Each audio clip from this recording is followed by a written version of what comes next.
लंबी लंबी फेंकने और जनता को पागल बनाने का अगर रेस हो तो मोदी जी से कोई नहीं जीत पाएगा। देखा होगा आपने, जिस भी राज्य में चुनाव होते हैं या तो ये वहां से कोई ना कोई रिश्ता निकाल लेते हैं या फिर वहां की किसी खास चीज से अचानक से इन्हें लगाव हो जाता है। इस साल बिहार में चुनाव होने हैं तो ये बिहार पर बड़ा प्यार बरसा रहे हैं। बाद में भले ही बिहार की तरफ पलट कर देखे भी ना, वहां पलायन हो, बेरोजगारी हो, जंगल राज हो, चाहे बिहार तबाह हो जाए, लेकिन मोदी जी को उससे फर्क नहीं पड़ेगा।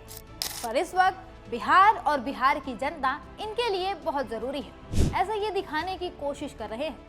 असलियत क्या है वो हर बिहारी जानता है और पिछले 20 सालों से वो इस बात को महसूस भी कर रहा है। खैर, इस बार इन्होंने बिहार जाकर एक नई कहानी सुनाई है।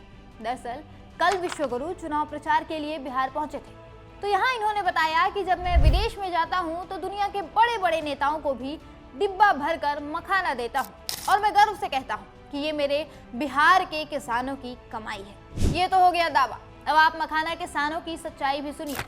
मखाना जो कुछ महीने पहले तक 700 रुपए किलो मिल रहा था, वो अब 2500 रुपए किलो मिल रहा है। लेकिन उसी मखाना को उगाने वाले किसानों को हर एक किलो मखाने पर सिर्फ 80 से 90 रुपए की कमाई हो रही है। उन किसानों के लिए कोई काम नहीं कर रहा है, उन्हें उनके हाल पर छोड़ दिया गया है। बिहार के मखाना किसानों की आज क्या हालत है, मोदी जी को इसका नाम मात्र भी अंदाजा नहीं है। वो ये तक नहीं जानते होंगे कि मखाना आखिर उगाया कैसे जाता है, पर चुनाव है तो ये मखाने के नाम पर वोट बटोरने की भरपूर कोशिश कर रहे हैं। और हाँ, कल मोदी जी ने भाषा पर भी बात की थी। सुनने में अजीब लग रहा होगा पर ये बात सच है, मोदी जी को सही में भाषा की चिंता है। वो कल कह रहे थे कि आरजेडी और कांग्रेस को विकास की भाषा समझ में नहीं आती। इनके डिक्शनरी में कट्टा, क्रूरता, कटुता, कुसंस्कार और करप्शन जैसे शब्द भरे पड़े हैं और ये सारे शब्द इन्होंने जंगल राज की पाठशाला में सीखा है। अब एक बड़ा गंभीर सवाल खड़ा होता है।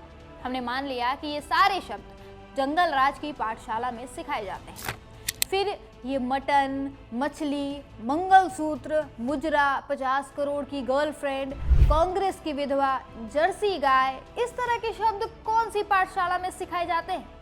अब मोदी जी का कहना है कि हर गंदी भाषा की कोई ना कोई पाठशाला होती है, मतलब कि इन शब्दों की भी कोई पाठशाला रही होगी। तो सवाल है कि वो पाठशाला आखिर है कौन सी? कहीं वो आरएसएस तो नहीं, जिसमें मोदी जी ने अपने जीवन के कई साल दिए हैं। मामला जो भी हो, भाषा मोदी जी के भी कम विवादित नहीं है और ऐसी भाषा बोलने वाले को भाषा पर ज्ञान तो बिल्कुल नहीं देना चाहिए। खैर, बिहार वाले भी ये सारा खेल समझ रहे हैं। यही कारण है कि बिहार में बीजेपी और नीतीश के नेताओं की हालत खराब हो रखी है। बेचारे जाते हैं प्रचार करने, लेकिन जनता के ताने सुनकर वापस भागना पड़ जाता है। कभी जनता किसी नेता को दौड़ा देती है तो किसी से इतने सवाल कर देती है कि वो कुछ बोल ही नहीं पाती। अभी कल ही बिहार के डिप्टी सीएम सम्राट चौधरी और मोदी सरकार के मंत्री ललन सिंह को जनता के सवालों के डर से भागना पड़ गया था। ये हाल है इनका बिहार में। अब चाहे मोदी जी मखाना का गाना गाएं या फिर अपने पुराने रिश्ते ढूंढ कर लाएं बिहार से, लेकिन इससे बिहार वासियों पर कोई प्रभाव नहीं पड़ने वाला है। वो इस बार अपने हक को लेकर जागरूक हैं और इस बार वो किसी भी जुमले में नहीं फंसने वाले हैं।